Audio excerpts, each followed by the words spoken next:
Hey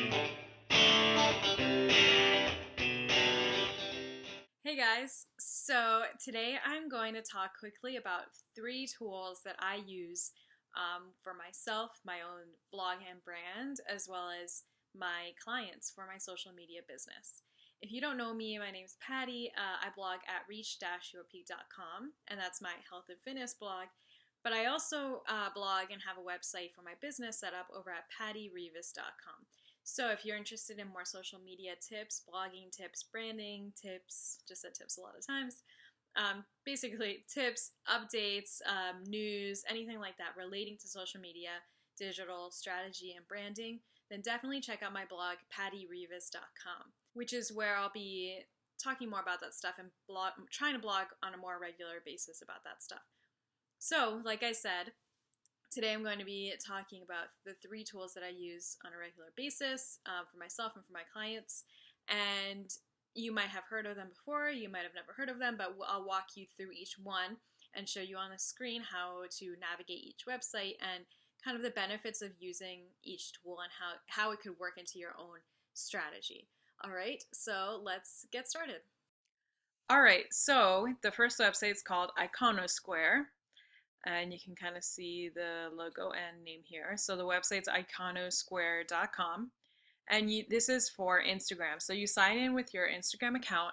When you log in, this is the main dashboard slash homepage, and this is just basically your feed, the people that you follow. So if you sign into your Instagram on mobile, it's the same thing. Like you're just seeing people that you follow.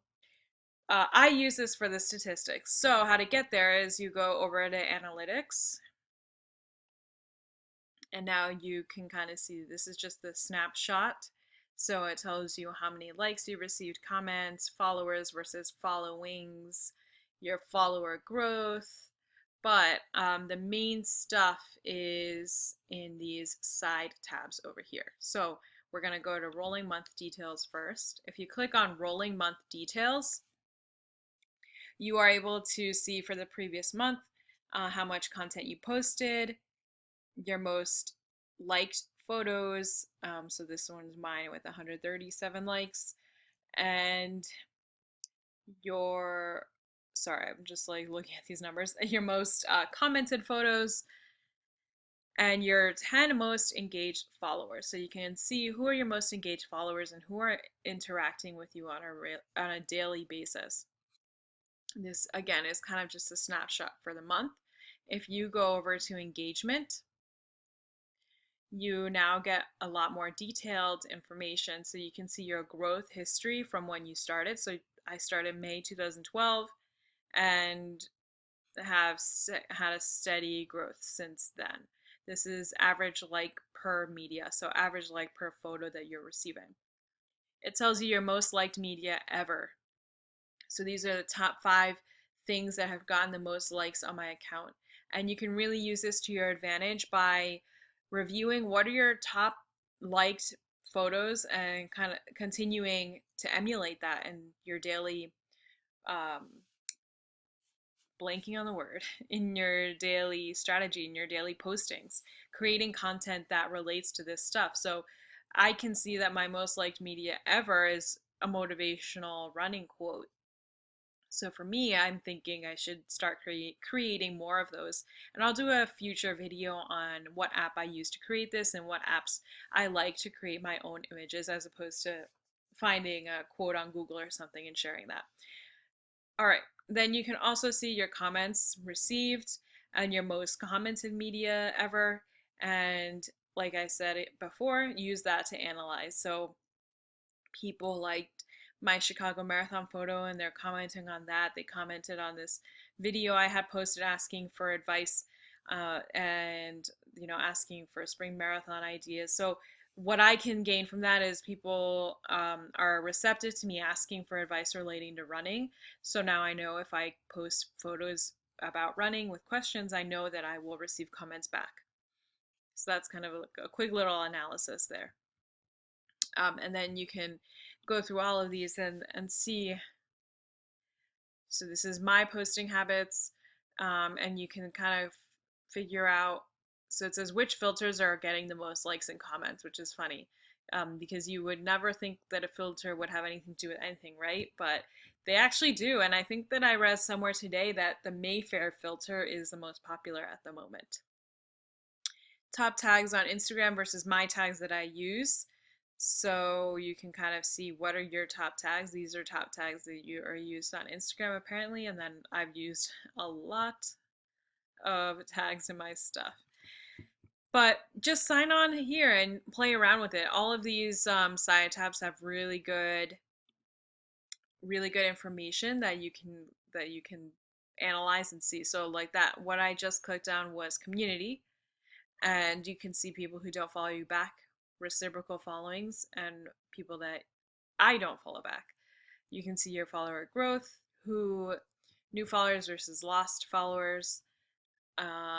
Let's see what else we've got here. So the cool thing about this too is you can see who follows you back. So if you click on someone, if there's a two-way arrow here, it means you both follow each other. And that just comes in handy if you are trying to go through your followers and see who's inactive, or people that you follow who aren't posting that much, or who you I don't know, you just want to unfollow them. Then you can kind of see who follows you and follows you back, whatever. All right, so that's IconOSquare. The next tool is just analytics.twitter.com. So it's just Twitter's analytics tool. And although um, there are a lot of different Twitter analytics tools out there, I think that this one is pretty comprehensive if you just use Twitter's own built-in stuff. So this is the homepage when you sign into your Twitter account, and it gives you a 28-day summary. You can see your impressions. You are able to see your top tweet, top mention, top media tweet, and then it goes to September, so you can really see the past two. Oh, you can keep scrolling. So you can go through each month and see what type of stuff is doing the best. So if you analyze, let's say, 3 months worth of content, you can figure out what kind of stuff is doing the best. And for me, it seems to be tweets with photos. And tweets with photos generally do better than tweets without photos. So something to keep in mind. So let's see. Oh, I like to go to tweets, and I do this mainly for my clients. I analyze all of their tweets and then kind of figure out what one, the best time to tweet is, which is the next tool I'll show you, and two, what kind of tweets are doing the best. And so you'll see here impressions, engagements, engagement. So impressions are the number of times users saw your tweet. Engagements is total number of times a user has interacted with your tweet, like clicking on it, retweeting, replying. And engagement rate is clicks, retweets, replies, follows, and favorites. All right, so what I'll do is I'll just scroll through all the tweets. So I scroll and I see this one got a lot of impressions, Periscope about my thoughts on the Chicago Marathon, and you'll be able to tell what kind of stuff pops out. And then this is the end. So, it depends on you what you want your range to be. This is 28-day period, but you can also change it, whether you want it to be multiple months or a year or what have you. And then on the side, it gives you more information of your engagement rate, people who are clicking on your links, retweets, favorites, and replies. And then on average, what you get per day. All right, so this is a pretty comprehensive tool, and I actually really, really like this. Oh, and then you can toggle between these down here. So it tells you your top tweets based on these three things. And then you can also analyze your tweets and replies. So you can kind of see if your replies to people are getting engagement and impressions. And this is key for me, mainly just tweeting when I tweet from like a brand with my clients. So kind of seeing if, as a brand, if we're tweeting at people, are they responding? Are they engaging with us, etc. All right, and the last tool is Followerswonk. So when you go to Followerswonk, I'm already signed in, but click on this thing up here. It'll say log in with Twitter for free or something along those lines. So you log in with your Twitter account. And then what I do is click on analyze. And this I do analyze their followers as opposed to analyze users they follow. And then I'll end up putting my own Twitter handle. So it's going to analyze whatever handle you put here, their followers, right? So I want to analyze my own followers or my clients or whatever. All right. So do it. And then it has an analysis of all your followers. So this analyzed 1,448 of my followers. So then you can see where your followers are from. Most of mine are from the US, but a lot are from all over the world, which is pretty cool. You are able to see most active hours of your followers. For some reason, this has not been loading for me today though, but usually it tells you when the most of your followers are online. So it's like a little graph chart. So let's say the most are on at 12 noon.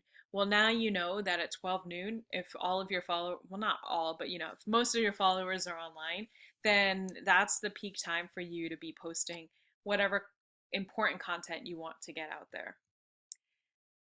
So if you keep scrolling, it's a big word cloud of my followers.